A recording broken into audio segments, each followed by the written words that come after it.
Right now, as you know, we are going through a terrible time.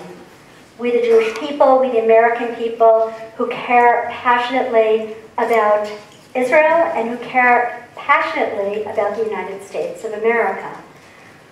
And actually, I'm very, very worried about the survival of Israel, and if Israel goes, it will be very, very hard for me as a Jew to go on living and identifying as a Jew. Throughout our history, many things have been said about our people. A few of them have been laudatory, many of them have been malicious and venal. But of all things said about our people, the one thing that is really true is that we have a good memory. In fact, it is our memory that has sustained us through our years of Holocaust and diaspora dispersion. And it was the little thread of our narrative that was read every week when we go to the synagogue on Saturday and read the Torah that has sustained us and kept our people alive and has given us hope. Right now, I think it is incredibly important for we as Jews to remember who our friends are. And I don't think that there is one friend in the United States Congress that is a better friend of Israel or the United States, as we want it to be, than Congressman Trent Franks.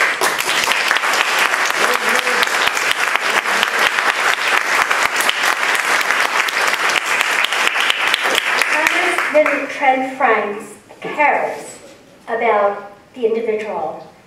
He cares about babies. He cares about minority rights. He cares passionately about the survival of the Jewish state of Israel. And he's really predicated his entire career on these issues. Congressman Franks chairs the Congressional Israel Allies Caucus. And he is also sitting on the Judiciary Committee, where he chairs the Committee of the Constitution. Congressman Franks also is on the Congressional Armed Services Committee, and thank God he is. Because it is because of people like Congressman Trent Franks that Israel is able to get the equipment that it needs to survive, despite the fact that last summer President Barack Obama wanted to hold up the delivery of Hellfire missiles to Israel. So it gives me great, great pleasure to be able to introduce to you a wonderful, wonderful friend, Congressman Trent Franks.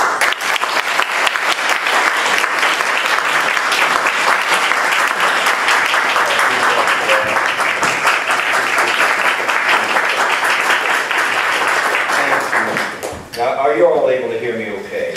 Yes. I certainly appreciate that introduction. It always touches my heart. You know, Sarah's one of those people that just her demeanor and her spirit touches everyone's heart that she meets. But there's just a reality here in her soul that just is just hard for me to express without just trying to gush over and embarrass her. But I truly believe that she's one of the most wonderful people I know in the world. And I'm so thankful to have her as a friend. And she made this invitation. We didn't even ask to come. She walked up and said, "I'd love to invite you to New York." And I said, "Well, I'd love to come." And so thank you for this. You know, I see so many friendly faces in the office, in the audience here. You know, I know that Barbara Winston, somebody I've known a long time, she is a fire eater, she's a go-getter, and she understands the significance of the challenges that we're facing. And I see, you know, I know that Richard Allen, you've already mentioned his name, and Adrian Price, and Lori Reagan, and Jeroy Murdoch, and of course, our wonderful Sarah. And I just appreciate everything that all of you do. And I want to, if I can, this morning, I'm going to introduce my staff here to you for a moment, but if I can, I'm not going to try to preach at you a long time. We can say it that way, I guess. But I want to try to throw over some questions and let's have a conversation. And so I hope you'll be thinking now about what you want to discuss. But let me, if I could, introduce my staff. We're very fortunate that we have the Israel Allies Foundation that helps put special people in 2 offices in the Congress. The other day, a guy told me a joke. Now, this is a true story, just this morning. he said that there was, I don't know if it was here in the New York Zoo, but there was a zoo where they had a situation where in the lion's cage, they had a little lamb that was lying down by the lion. And they said, you know, look at this. This is something that was prophesied from centuries ago. Of course, you know, I think that's the New Testament that says that. But that's all right. You guys will forgive me on that. It's okay. It's an Isaiah. The lamb will lay down by the lion. And so they said, well, that's amazing. How did you do that? And they said, well, we do have to bring in a new lamb every day. And, you know, there's a lot of poignancy and power in that. We can have peace with the jihadists tomorrow if we will surrender today, if we will appease them and just feed them the lamb. We can do that. And I want you to know that as absurd as the equation is, let me suggest to you that that's sort of the direction that we're going right now. And I know there are a lot of things we're going to be talking about today that are a little bit heavy, but let me just remind you of this much. That all through history, the Jewish people have been under siege and had difficulties. They've been chosen somehow for a special purpose of God Almighty. I believe that with everything in me. Because, you know, those of us that are of Christian persuasion, we believe both Testaments. You understand that. We believe the Old Testament. When the Bible says, you know, that God told Jacob, and he said, your name will no longer be called Jacob, but thou shalt be called Israel. And I will bless those who bless you, and I will curse those who curse you. And we always leave this other part out. And indeed, shall all of the nations of the earth be blessed. I want you to know from the core of my soul this moment. I believe that the safety and survival and prosperity and victory of Israel is vital to the future of my 6-year-old boy.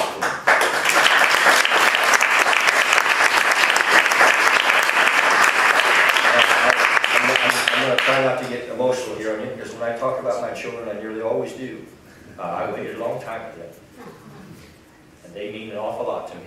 But just to let you know, my firstborn boy, his name is Joshua. So you understand that this commitment to Israel goes very deep in my heart and my soul, because I am convinced that God has, for great reasons that probably only eternity will discover, has special purpose for the people of Israel. And I just am convinced of that. And I don't go around, you know, to newspaper reporters and say, well, you know, Israel's a chosen nation of God, and that's why I support it. Because there are a lot of other reasons to support Israel. But I just want you to understand that our support in our office goes far deeper than just political discussions, than just a feeling of a special connection to a group of people. We believe, I believe, that God has a special purpose for the whole of humanity in blessing the people of Israel. I am someone that believes that the God of Abraham, Isaac, and Jacob is still watching over Israel today. And I don't understand why it seems like Israel's had to go through such difficulty throughout the world, throughout history. I mean, Jerusalem's been destroyed, what, 4 times? And I think that Israel has been partially destroyed 47 times throughout history. And yet, for some unbelievable reason, if you went back to the time of David, and somebody walked up to someone that was of Jewish persuasion today, they could speak to each other and understand each other. That language and that culture has survived 3,500 to 4,000 years. And I think that's a profound miracle. There's no group of people on earth that has the storied, amazing history of Israel. If we could tell the story of Israel to the whole world, I believe that it would be something that would help strengthen the whole family of man. I am convinced that this story is somehow one that has yet to be completely told, and that when it is told, that somehow it will bring us all together in a profound way. So you understand that the commitment to Christians, sometimes I know, and I said it earlier to Sarah, everybody says, well, you Christians, you know, you just want to evangelize Israel. Let me just give you a little clue here. We want to evangelize the whole world. Israel doesn't have any special focus. Now, you can quote me on that. When I say, if we care about Israel, we have the same love for them as we do the rest of the world, but it's a little different. You know, people have said to me, they said, well, Trent, don't you Christians, don't you care about all countries? Yes. But don't you, you know, and I said, but I care about all children too. I used to be the head of the children's department in Arizona. But there's two children that I care about special because they're family. And that's Joshie and Gracie. I mean, I love all the children, but there's two that are the apple of my eye that I adore. And that's the way it is with Israel. I love all countries, but Israel's family. Israel's something special. And I'm convinced, believe me, that there's more to be told, and that someday we'll understand why God seemed to have some special commitment to this people in the far-off Middle Eastern desert. You know, I don't understand why it happened there. But today, you all know, you look at the newspapers, and Israel is at the fulcrum of the human universe. It's right in the middle of everything. That's not an accident, and I won't try to explain it any further. But I will tell you that there's something in the Israeli people that have just been willing to overcome no matter what. You know, when the Holocaust came, any people would have been destroyed by that. They would have been completely disheartened and said, oh, what's the use? Let's just die and be done with it. And at least they would be filled with hatred and revenge. But it wasn't that way with Israel. When the Jews got past the Holocaust, rather than letting it destroy them emotionally and spiritually in every other way, the poet says that they dried their eyes and they looked up again and they began to build. And they built a community, they built a nation, and now the Nazis are gone and Israel remains. And I will promise you, I believe this with everything in me, that tomorrow jihad will be gone. Someday jihad will be gone.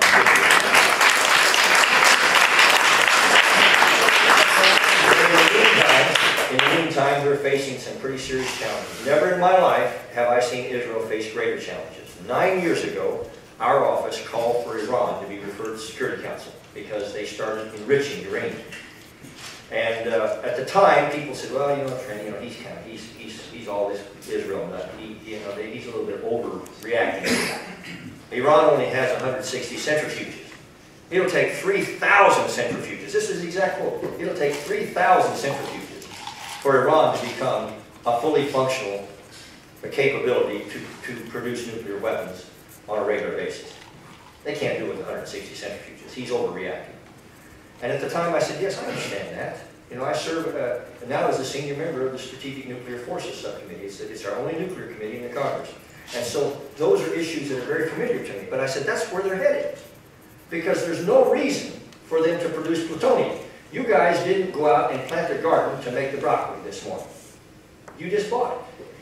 And most of the nuclear nations of the world, the nuclear for nuclear energy, for peaceful nuclear energy that Iran continues to talk about, they go out and buy their fuel, and it's put through a process that when it goes through the process of creating nuclear energy, then there's a plutonium byproduct, and that is kept very careful in the control process so that it's returned and never able to be used for a weaponized process. Iran could do that tomorrow, but they don't. They want to produce their own enriched uranium. And I will tell you, with Iraq and the plants they have, they will be able to produce plutonium as well. And that is the whole ballgame. The reason I start with that is because the production of plutonium and the enrichment of uranium, either one of those things, is the whole ballgame for nuclear weapons. Because once you have sufficient weapons-grade enriched uranium, a Boy Scout group could make a nuclear weapon if they would study it on the internet just a little bit. I mean, if we put 100 pounds of 95% enriched uranium here on the carpet, and I had another 100 pounds of it, and I just raised it and slammed one down onto the top of the other, 1 in 20 times it could go critical. Now, it wouldn't be a perfectly efficient nuclear warhead, but it would be enough to take this part of New York out in a horrible way. So you understand that the fissile material is everything. And that's why all of the UN resolutions that we've had call for Iran to build down, to dismantle their uranium capability, uranium enrichment capability, and their plutonium production capability. And it was everything. That's why when they signed this new agreement, this interim agreement, that people like me went completely ballistic because we said, this is crazy. On the one hand, we've gone from UN resolutions that say they have to dismantle to creating a situation under the interim agreement, believe it or not, Iran has a protected protocol to enrich uranium. And I was wrong about them getting 3,000 centrifuges, as you know. They have 19,000. And this administration is going to strike a bargain with them and say, well, we'll give you 6,500, which is twice as much, as many as they need. And of course, they continue to be able to do development on their, all the way up to the IR-8, which can produce several times what the IR-1s, that's the centrifuges, can produce. So let me suggest to you that under the announced agreement, and of course this is a framework right now, but we've already signed one interim agreement. I mean, we already have one interim agreement. But under even the new one, I'm convinced that if Iran, if they keep their word and do exactly everything they say they will do, that this agreement actually puts them on a path that gives them a greater chance of actually gaining nuclear weapons at some point than no agreement at all. And let me tell you why.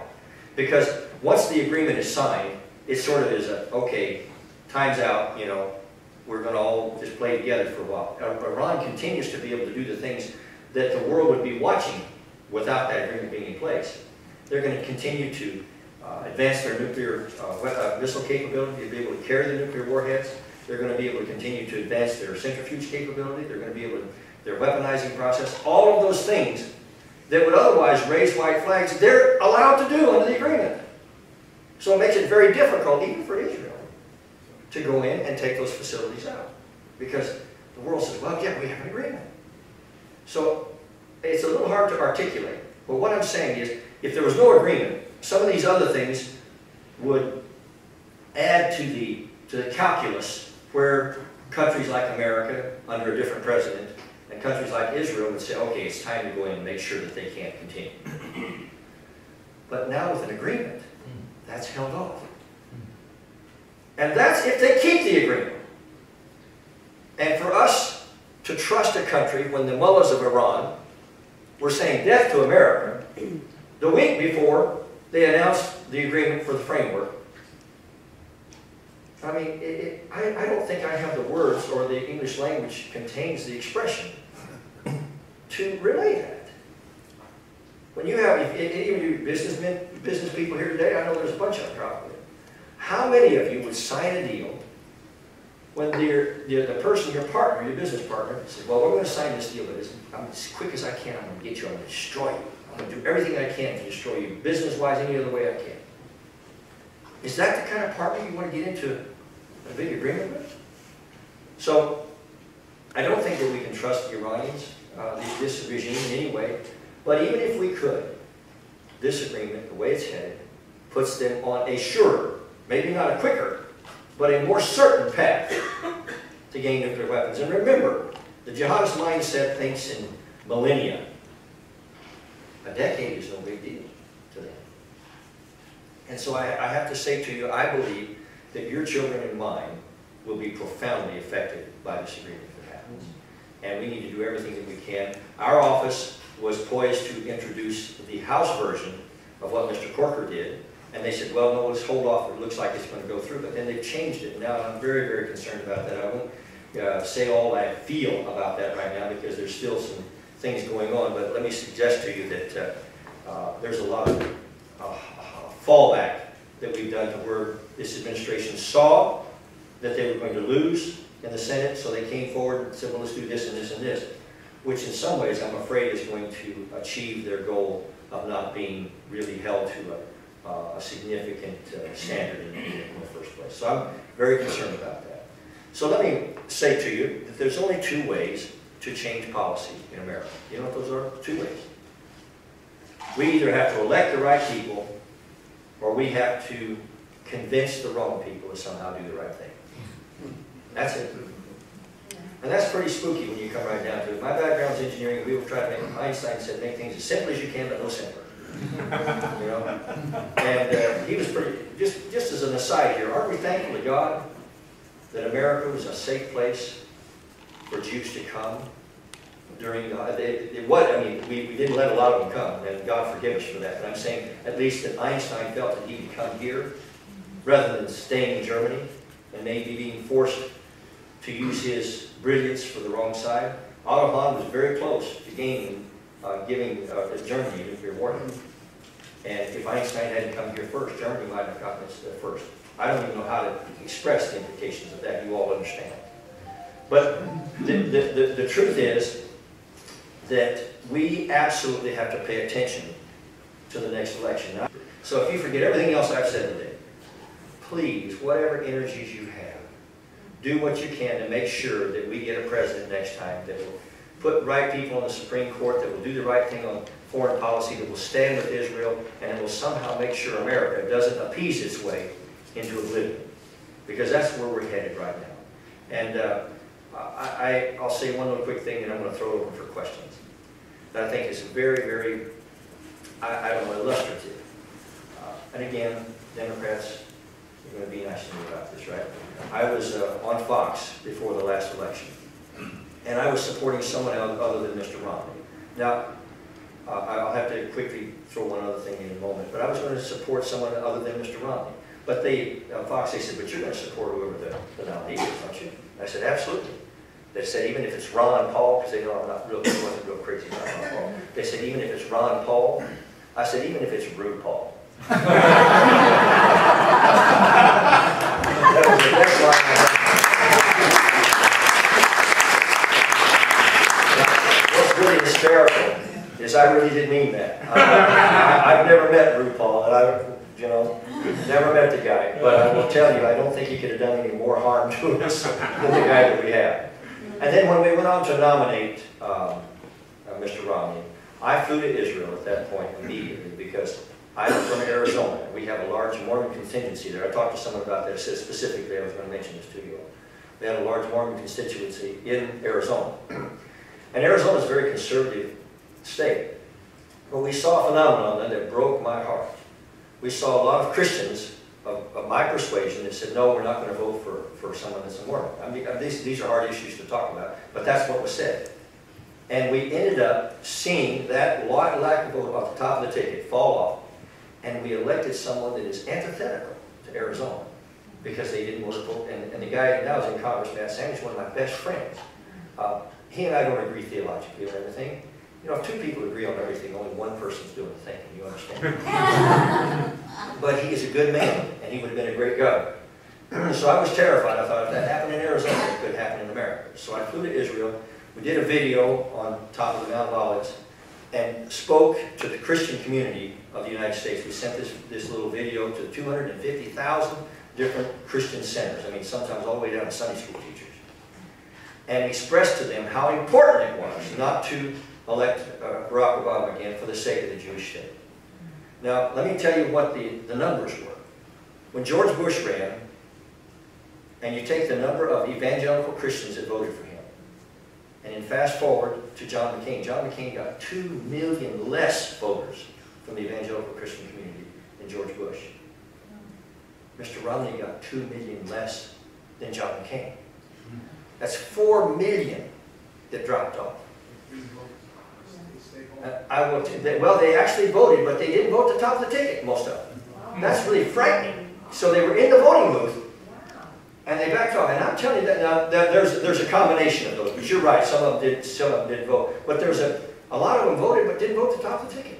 And folks, I tell you, that terrifies me. Because that's a half a vote for the bad guy. You know? There's nobody perfect on the ballot. And we are going to have to make sure, now we don't have to nominate Paul, but we're going to have to make sure that we pay attention when the next nomination process is over, when the primary is over. We have to understand the implications. And I will just say to you that I truly believe, as Ronald Reagan said, this is the last best hope of mankind on earth. Yes. And amen. You know, we can do for our children and our children's children, or we can sentence them to take that last step into 1,000 years of darkness. That's really where we are. And I beg you, if you forget everything else I've said, don't worry about me. God help us. Let's make sure that we elect a president next time. Because yeah, well, that's a really good question. Let me just say to you, there's a significant political transition taking place surrounding the whole issue of Israel, as you know. We're seeing especially among the Democratic Party. We're seeing a lot of the people, the Republicans are by and large, it's just a matter of intensity. They're very pro-Israel. Some of them, are not as crazy as some of us, but I mean, some of them are you can count on them to be there. The Democrat Party is really starting to fall off in a bad direction. It really frightens me. You get people that are of Jewish persuasion in the Congress that are still solid as ever. Elliot Engel and Steve Israel. I don't know that I agree with those two guys on anything with Israel. I'm not joking. We agree on a lot of things. But there is a special brotherhood that has begun. And I love Elliot Engel. I think he's a decent, sweet, good man. And he's confused on a lot of things. And he thinks I'm confused on a lot of things. But we do not hold each other in anything but high regard, especially in our commitment to Israel. And so I'm pretty concerned if it becomes a partisan issue. I think that's very dangerous. But I think this administration has actually started to make it that way. Now, I have to tell you, I wish Barack Obama nothing but the best God can give him and his precious family. You understand that? There's no personal hatred or venom in my heart toward him. But I do think he's the most dangerous president that's ever occupied the White House. So when you hear me talking about these things, try to separate, because sometimes it comes across a little personal. Because I do take it personal, what he's done to this country and what he's doing to the future of my children and yours. I take that personal, but I don't wish him any ill will personally, if that makes any sense at all. But yes, I've seen him try to wedge Israel a little bit right now. But the way he's treated Benjamin, if you want to go on the internet and look up a video, Barbara, I know you pass it out to everybody if you can. We did a 6 or 7 minute video the same day as Bibi Netanyahu finished his, and it pretty much puts in perspective why we think that this president is making a terrible mistake dissing Israel, dissing Benjamin Netanyahu. I flew to meet Benjamin Netanyahu the very first day he became prime minister, and he took the meeting, the three of us, on the strategic forces in the subcommittee. And because of that meeting and some others, we now have one of the most amazing arrays of missile defense in Israel. We've now got the TPY-2 radar there in Israel, and it's manned by American personnel. It's never happened before. One of the things that is not talked about a lot, Israel, unlike a lot of other countries, even though we give a lot of support to Israel militarily, they never ask us to fight their battles. They never ask us to put our guys on the front line for them, even though I think we should be prepared to do that. They always say, no, we'll be the ones who, you just give us the wherewithal and the weapons and the things like that, and we'll do it. But in this case, they're actually allowing American personnel to run that radar, which is one of the most advanced fire control systems in the world for missile defense. We've got Aegis in the Mediterranean, we've got PAC-3, we've got, everybody knows about Iron Dome, and Iron Dome's amazing. I happened to be in some of the very first meetings that really began to roll out Iron Dome in a big way in Israel. And we advanced now in the Arrow 3 system, which is, I believe, going to help American missile defense. See, everybody talks about how much we help Israel, but they forget how much Israel helps us. And I will tell you that I believe this. I believe Israel helps America more than America helps Israel. I believe that. So people have no idea. If you added up all of the monetary, military support that we give them, what they do for us outpaces that significantly. And in missile defense, I predicted that the Arrow 3 DAX, the Divert Attitude and Control System, would someday either something like it or be reverse engineered, would be on the SM3, which is America's version. And that's already starting to happen. So I can't even begin to tell you how dangerous I think it is for America for a whole host of reasons, some of them which go over into the spiritual realm, but I absolutely believe that when America steps away from Israel, we're hurting our own country profoundly. Yes, sir. There are some shielding that's taking place, but here's the thing. How many of you have been in a traffic jam in New York? How many cars did it take to cause it? Yeah, you see what I'm saying?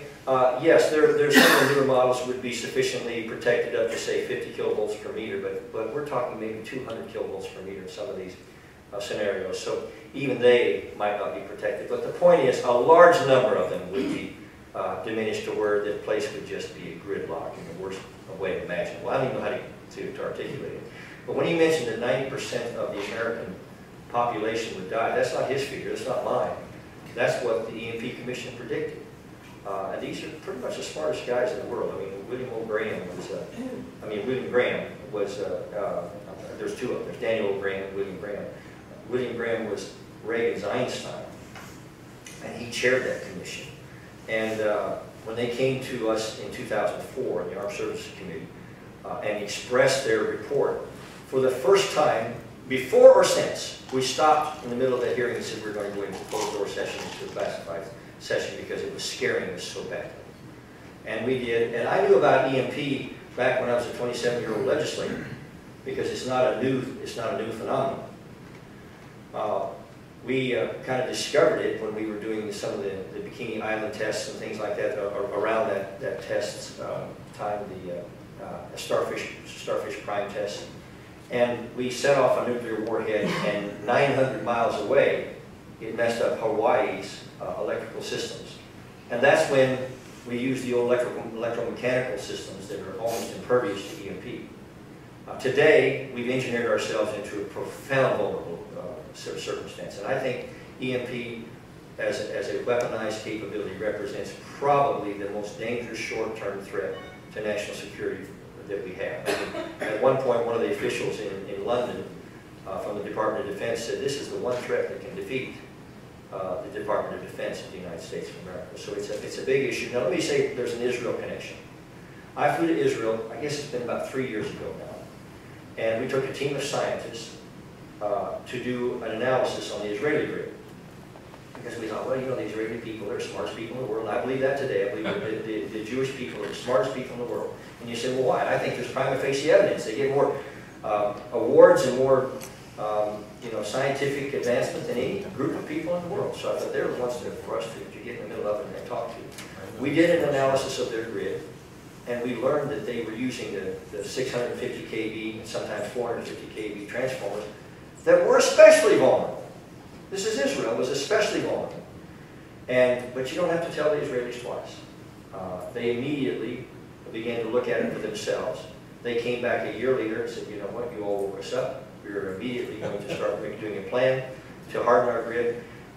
They are starting this year to harden the Israeli grid. It will be the first grid in the world to be hardened against EMP. And I am very thankful for that, because I think we had something to do with that. I think it's a huge deal, because while I was there in Israel one year, if you all remember the guy that jumped out of the balloon at 90,000 feet, you all remember that? It was over Israel, close to Israel, and at 90,000 feet. Well, he weighed about 160 pounds, but that means that an EMP-enhanced warhead might weigh 110 or 120 if you really got it down, did down to a 2-kiloton warhead, and that could take out Israel's entire grid. So the technical capability exists. They don't need a re-entry vehicle or any of those things.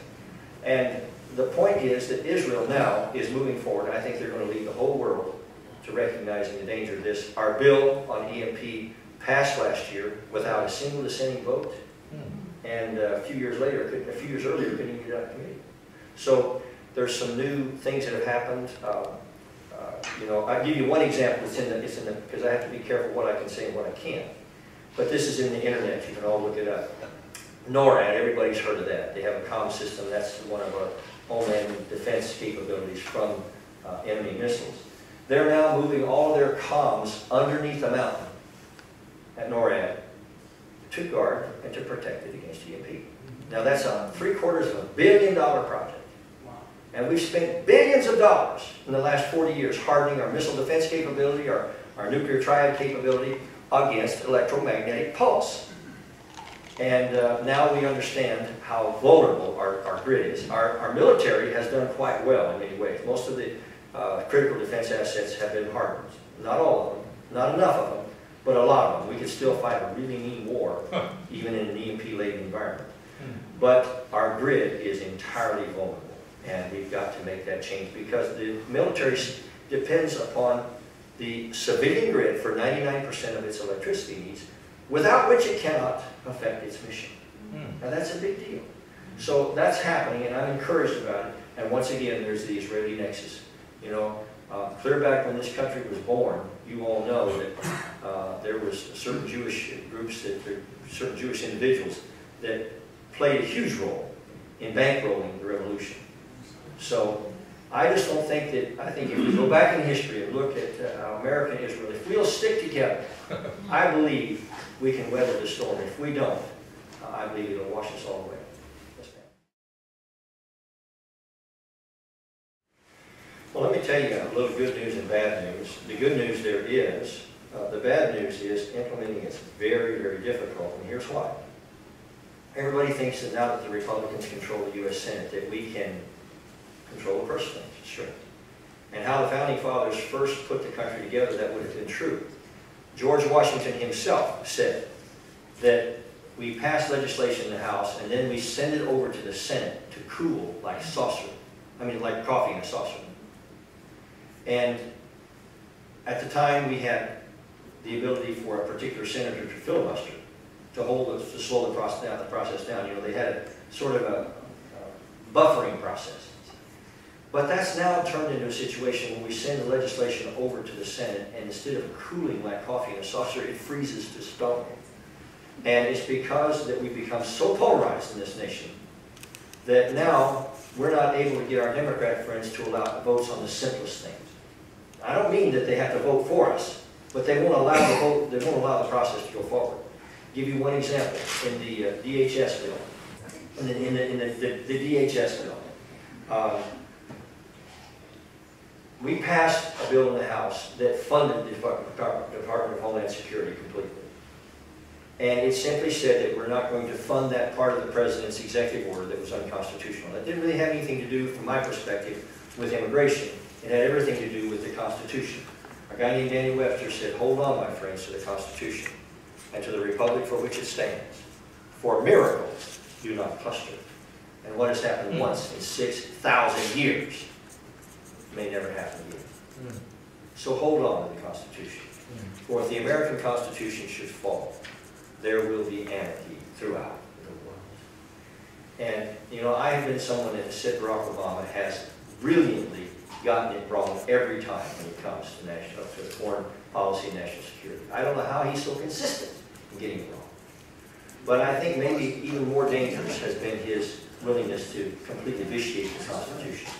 So now we have a situation where there's a rule in the Senate where we have to have 60 votes to get a vote. And they simply say, no, we're not going to vote on it. No, we're not going to vote on it. You Republicans are shutting the government down. We're not going to vote on it. And my thought was at that time what we should do is continue to bring a cloture vote up every day so that the American people understand what's happening. And then if that doesn't work, we need to use the Senate rules to change the Senate rules to subordinate the Senate rules to the United States Constitution, because it's gotten to where we're so polarized now that it doesn't work anymore. Let me give you one other example. Young couple pulls up to the red light. Older couple pulls up behind him. Young couple's all scrunched up there with each other, lovey-dovey. And the wife in the back car said, honey, how come we never do that anymore? And he said, well, honey, this steering wheel hasn't moved 1 inch. You're over there and I'm still over here. I mean, I haven't moved. And that's the way it is right now with the two parties. People say the Republican Party hasn't had a new idea in 50 years. That's not altogether incorrect. We, you know, as an engineer, we don't try to rewrite the laws of thermodynamics every time we solve an engineering problem. There are certain Republican ideals that go back to the Founding Fathers that haven't changed much. But our friends on the left have gone clear out into the farthest reaches of the universe. And so there's this big gap. And so it makes it almost impossible for us to avoid being gridlocked, so that we really can't do anything with this president. He has an enormous amount of leverage to do foreign policy. And let me say it again, I don't know how to emphasize the importance of getting the next election right. If we mess that up, we're in deep, deep trouble, because there's not enough. If you get both, you know, a Congress that we have now and a good president, and somehow soften up the ability to get things passed in the Senate, we can do some good things. But we have to have a good president. And it's now come to the point where Congress has less power because we're so polarized.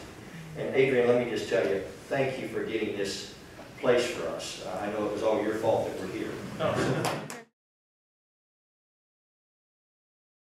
No, that's a really powerful question. everything she says is true, and this has come up in some pretty scary situations. And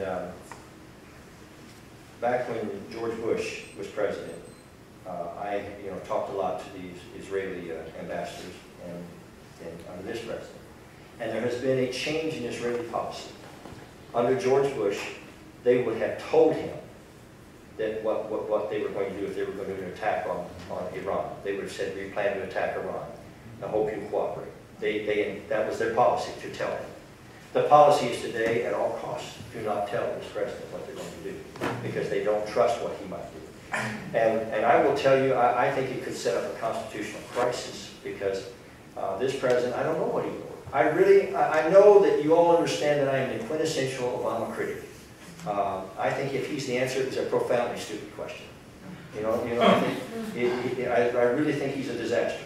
But having said that, and admitting my bias, I truly, in my heart, do not know what his presidential order would be if Israeli planes were going to attack Iran, especially if we had an agreement in place. I'm not sure that he would order our planes to engage them. Now, I will say to you that I think a lot of American personnel say, sir, I'm sorry, it's fuzzy here, we can't get your message. I'm sorry, you're cutting out, you're cutting out. I really think that could cause some American generals to say, I'm not going to fire on Israel, my God, But that's where it's become surreal. And so we're starting to be in a very scary situation. One of the things that we have to realize is that history doesn't always repeat itself perfectly. They say, it doesn't, but it rhymes. There's certain things that happen. And when you go back to, the late 30s, this insidious attitude towards Israel began to sort of build slowly. It's going in the wrong direction right now, all of you know that. And it really concerns me deeply. And if it does go the wrong direction, ultimately I think one Barack Obama will have played a huge historical role in making that happen. And there are a lot of strategic analyses that go in to any question of national security, because we know that there's two fundamental components of any threat. There's the intent, and there's the capacity of the enemy. And so, let me tell you, when we're talking about our nuclear exchanges and things like that, we go into all kinds of, well, would they escalate? What would be, all kinds of scenarios.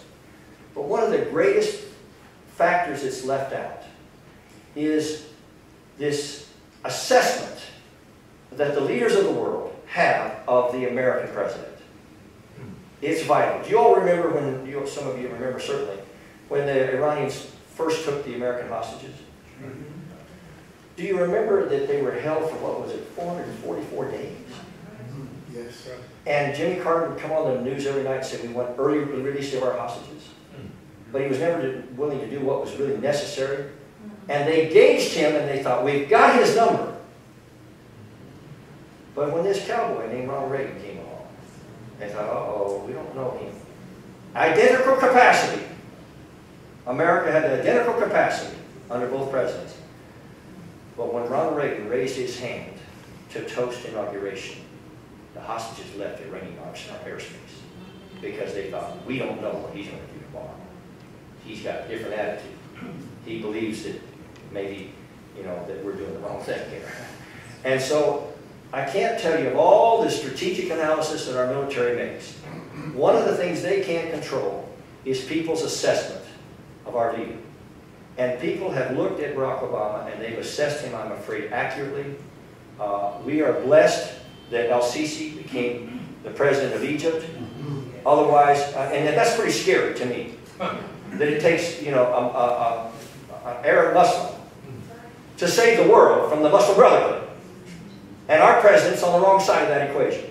That's pretty spooky. But that's where we are. And so consequently, your question goes to the real heart of everything you are doing, so I'm going to make it the last one. It goes to the heart of everything, and I'll be around to talk to any of you that want to. But people sometimes don't just assess how big a gun you have. They want to know what's behind it. And right now, that's the whole thing about any deterrent policy. We always talk about nuclear deterrent. Deterrent is a really incredibly important issue when it comes to national security. And it's all in the minds of your opponent. It doesn't matter what you believe or how much capability you have. It's what they believe you will do with that intent and capability. And with this president, he's been weighing the balances and found wanting, and it represents a danger to the entire family. And we have to make sure we don't make the same mistake. I just want to, real briefly, before everybody runs out, thank Sarah Stern for the amazing work that EMET means truth in Hebrew, and Sarah's life work has been to fight the good fight, to make sure that not only is everybody on Capitol Hill aware of what's going on in the world, but to ensure that people do the right thing. She beats down the doors of people like Congressman Franks, who doesn't actually need Sarah's words of wisdom, but and develops relationships and makes a huge difference in the legislative matters that impact all of our lives. And so, if you all would consider giving everybody, giving EMET support, any contribution that you'd like to make. We couldn't do this without you. We'd like to continue doing events like this in New York. We are building a New York chapter. I am the New York chapter president. If anybody would like to talk to me about becoming involved, talk to Sarah, Adam, Jennifer. We'd all love to have you become a part of EMET, and please share information about the organization with your family, friends, neighbors. It's a very important group.